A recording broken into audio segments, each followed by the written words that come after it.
আসসালামু আলাইকুম সবাইকে। মেয়েদের কাছে একটি আতঙ্কের নাম হচ্ছে ওভারিয়ান সিস্ট। আপনি কখন বুঝবেন আপনার একজন গাইনি ডক্টরের কাছে যাওয়া প্রয়োজন অথবা আপনার ওভারিয়ান সিস্ট থাকতে পারে?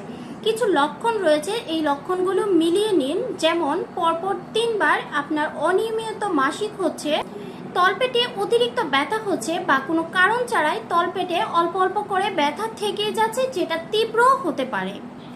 হঠাৎ করে আপনার তলপেট ফুলে যাচ্ছে বা বড় হয়ে যাচ্ছে, প্রস্রাবে বা সহবাসে অতিরিক্ত ব্যথা অনুভব করছেন, কোনো কারণ ছাড়াই আপনার বমি বমি অনুভব হয় বা মাঝে মাঝে বমি হয়, হঠাৎ করে ওজনটা অনেক বেশি বৃদ্ধি হয়ে গিয়েছে, এছাড়া আপনার হজমের ক্ষেত্রে অনেক বেশি বিড়ম্বনা দেখা দিয়েছে, যেমন কোষ্ঠকাঠিন্য লেগেই থাকে অথবা ডায়রিয়া লেগেই থাকে।